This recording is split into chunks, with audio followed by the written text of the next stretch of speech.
Tentunya suka menyimpan bahan makanan dalam kulkas, bukan?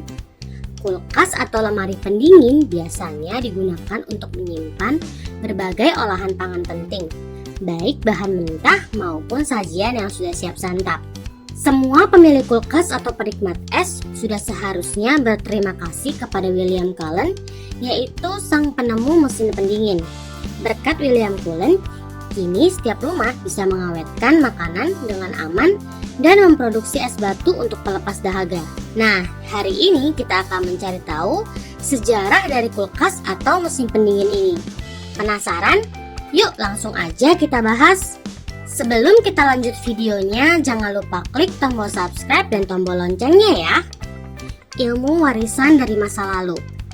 Sebelum kulkas ditemukan, dulu nenek moyang kita mengawetkan makanan dengan menggunakan suhu dingin alami dari alam, khususnya orang Eropa. Karena mereka memiliki salju, jadi mereka akan mengawetkan makanan dengan cara membawanya ke danau-danau yang membeku. Ilmu mengawetkan makanan dengan suhu dingin memang sudah ditemukan dari ribuan tahun yang lalu. Diawali pada dataran Cina sekitar tahun 1000 sebelum Masehi, di mana orang akan mencari es atau salju dan memasukkannya ke dalam rumah untuk mengawetkan makanan. 500 tahun kemudian, ditemukan fakta bahwa orang Mesir dan India memiliki tradisi meletakkan air dalam mangkuk-mangkuk gerabah di luar rumah. Hal ini dilakukan untuk mendapatkan air yang membeku atau es. Es inilah yang kemudian digunakan sebagai alat pengawet sajian. Tradisi ini juga digunakan oleh orang Yunani dan Romawi. Ketika salju tak ditemukan dalam suatu daerah, orang-orang dari masa lalu ini menggunakan bantuan air dari danau atau sumur yang memiliki suhu dingin alami. Percobaan pertama Cullen. Kotak es sederhana yang diisi salju dan diawetkan dinginnya oleh berbagai bahan mineral seperti garam menginspirasi William Cullen, seorang ilmuwan kelahiran Skotlandia. Pada tahun 1784, Cullen yang menempuh pendidikan di Universitas Glasgow pada bidang kimia, fisika, dan kedokteran ini melakukan eksperimen mesin pendingin sederhana. Ia berhasil memastikan satu fakta ilmiah yang sudah dipraktekkan oleh nenek moyangnya, bahwa bakteri tidak bisa berkembang pada suhu dingin. Kemudian, ia melakukan percobaan, yaitu menggunakan pompa untuk menciptakan vakum parsial di atas sebuah tempat yang menampung dietil ether yang lantas dipanaskan.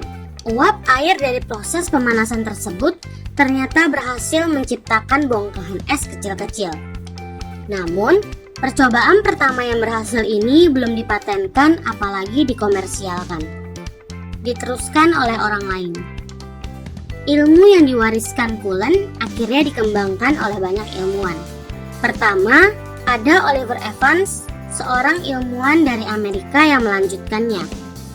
Ia membangun sebuah kotak pendingin dengan menggunakan kompresi uap pada tahun 1805.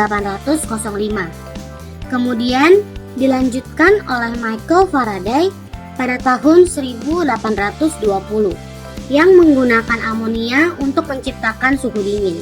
Dari seluruh ilmuwan yang mendedikasikan ilmunya untuk menciptakan mesin pendingin, Jacob Perkins lah yang mendapatkan hak paten. Mitra kerja Evan ini merupakan ilmuwan yang membangun teknologi kompresi uap menggunakan cairan amonia untuk menciptakan suhu dingin. Hak paten ini ia terima pada tahun 1835. Tepat pada tahun 1842, John Gorrie, seorang dokter berkebangsaan Amerika, juga membangun mesin pendingin seperti milik Evans. Ia menggunakan mesin pendingin ini untuk menurunkan suhu panas pada pasien demam kuning di rumah sakit Florida. Perkembangan dari abad ke abad. Semenjak itu, perkembangan mesin pendingin terus berjalan dari tahun ke tahun. Banyak ilmuwan yang menciptakan ilmu-ilmu baru untuk menyempurnakan bentuk dan teknologi mesin pembuat es. Pada akhir abad ke-19, popularitas kulkas makin meluas. Tahun 1870, untuk pertama kalinya, salah satu produsen bir di Brooklyn, New York, memasang kulkas pada gudang penyimpanannya. Hal ini diteruskan dan ditiru oleh berbagai produsen minuman lainnya. Pada awal 1920, kulkas sudah memasuki pintu-pintu hunian rakyat Amerika. Kulkas pun terus melaju mengalami perkembangan. Kini untuk menciptakan es, hampir semua mesin pendingin menggunakan media pendingin berupa freon. Nah, kids, itu dia sejarah dari kulkas. Wah, ternyata untuk membuat suatu alat dibutuhkan banyak percobaan ya. Sampai di sini dulu ya videonya. Jangan lupa like, komen, subscribe, dan share ke teman-teman lainnya ya kids. Bye-bye!